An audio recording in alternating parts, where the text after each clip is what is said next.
So at this stage of the game, what we're going to do is figure out how to integrate the Smartcool into the air handler. Now, all Smartcool installations require a certain amount of what I would call engineering, which means that you kind of got to analyze what's there and then figure out the best way to do it based on the equipment that they have. In this case, we don't even need to look at the thermostat because we've got our Y1 and our Y2 right here coming in. It's going out to the condensing unit on this wire right here. So this is a convenient place to pick up the control. We can do everything here, and we can put the Smartcool on the wall right here.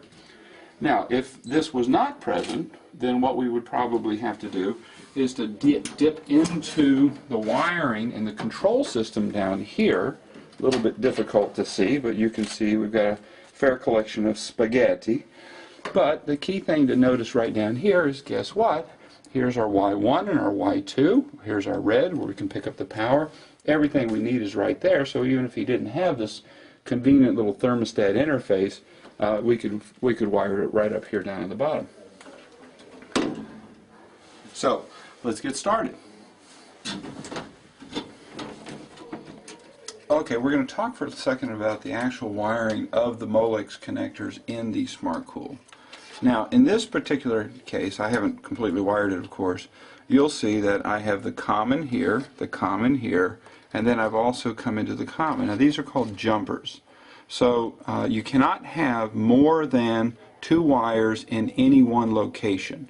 So in order to get this to work, we bring one jumper all the way over to here, one jumper back over here to the power, and then we bring our power in here. So we have 2 jumpers, 2 wires, 2 wires, and a single wire, and that works pretty effectively in terms of establishing a common ground plane.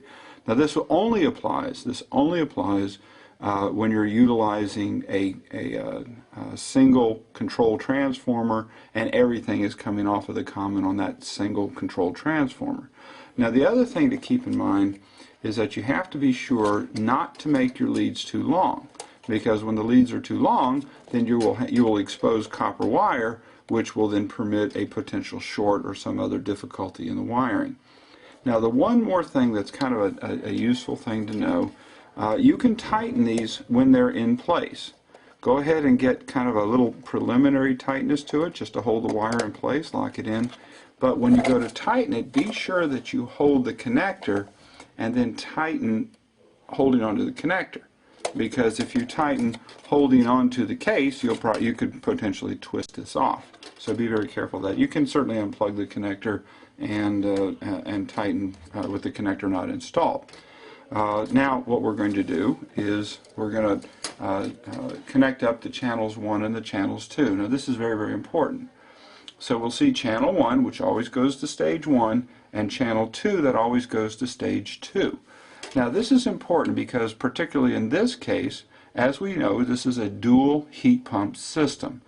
However, it's a train, and that means that in the case of the trains, you have a high-low configuration, and you have to be absolutely sure that you set the dip switch, because if channel 1 cuts out, if we do a save to channel 1 and channel 2 is in demand, then the unit will fault out, and that would stop the unit from operating. So we set dip switch 2, which we see right down here, see dip switch 2, and that makes channel 2 the preferred channel. That means then that the saves will all go to channel 2 first, and if it's simultaneously ready for a save to channel 1, then it'll do the save to channel 2 and channel 1. That way you never have channel 1 being cut out by itself. So that's why you always make sure channel 2 goes to stage 2, channel 1 goes to stage 1, and that if you have a high-low system, such as in a train, that you can do that. Another application for that dip switch number 2 would be if you had a rooftop dual where the condensing unit fan is only connected to channel 1, which means then that if you do a save to channel 1 while channel 2 is in demand, the condensing fan shuts off, and then that would then subsequently pop the high pressure switch on channel 2 and fault out the unit, turn it off. That would be bad. Customers don't like that. So you want to make sure that you know what you're doing in there, that if it's a dual on a rooftop, you want to make sure that you verify that if you don't use that setting, which costs you a little bit in savings, by the way, that it works in that manner. They work independently. I'm going to go ahead and complete wiring the unit, and then we'll take a look at it when I'm done. All right, so we've got now channel 1 wired in. We're going to take a quick look at channel 1 and see what we've done here. Now, this is essentially the thermostat. So the thermostat, here's our little Y1 right here. So the thermostat produces a high voltage, or in this case it goes high with a 24 volts. So that is the input that goes to our Smartcool.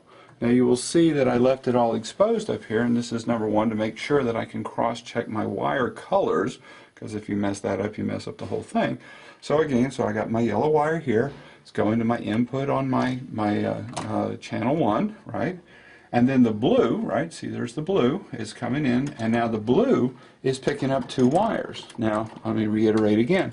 One wire is going to the contactor on the condensing unit, and the other is going to the fan control in the unit.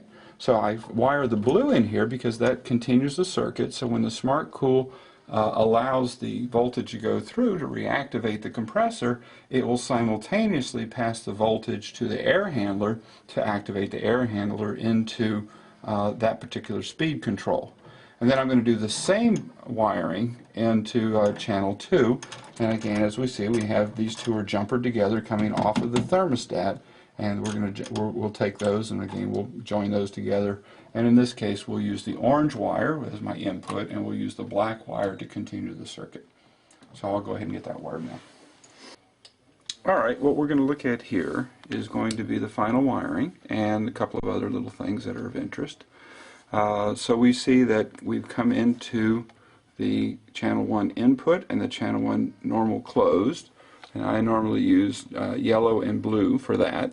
The normal closed, of course, when we interrupt the circuit, when we interrupt the Y1 circuit, we have to take one from one end, and then we have to complete the circuit with the other, and that's what the normal closed does for us, because that's where we interrupt inside the Smartcool. So we need 2 wires for that, and there they are.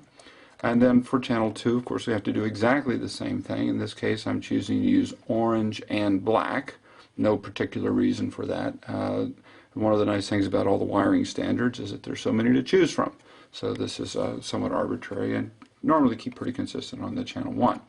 Now, a couple of important things to do: always check your wiring. Always check your wiring, because if it's not right, or if something comes loose, you're going to be making another trip out to fix it. So I give a little tug, make sure everything's tight, and uh-oh, look at that. I forgot to tighten down the power leads. So I probably would have assembled the thing, and by and by it would have arced out, or it would have failed, and it would have been embarrassing to me. Okay, well, I'll make sure to fix that. And again, I check this, and I check this, and I check my little jumpers in there, so everything's fine. Make sure all the connectors are in, and so that seems to work pretty good. Now, the other thing I'm going to check, I want to bring your attention to, is this little dip switch number 1. Now, dip switch number 1 disables the automatic bypass feature of the Smartcool. This has advantages and disadvantages. The advantages, of course, your savings may go from 8% if it's a challenge system to 28%. You can add as much as 20% savings. Of course, you do that at the expense of the temperature control.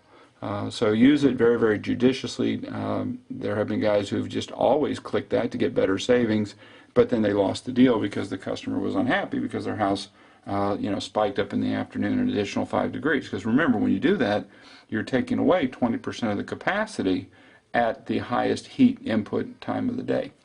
So that's kind of the basics of that. So let me go ahead and complete these connections right here. Now, I'm not going to put the cap on because I'm still going to have to do a back voltage check here in a couple of minutes.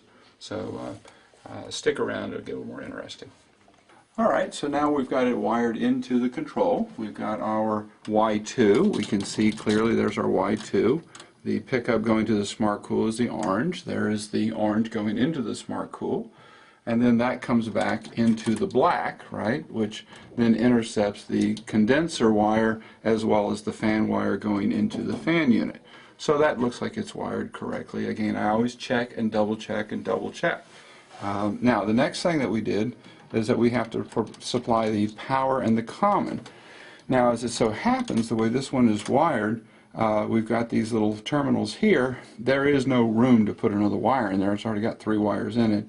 but that's not really a problem. I just simply intercept one of the wires, connect up the Smartcool into that, just cut that wire and put a wire nut on it, likewise right here. It's a very secure connection. Alright, we're now ready to power it up, and we're going to, so we should see the power come up right here. So just hold on just a moment, and we'll hit the switch. And we see that this immediately comes up, version 20 comes up, that's great. We're going to watch that for just a second. The unit's going to boot. We might get started up right away depending on what the thermostat upstairs is.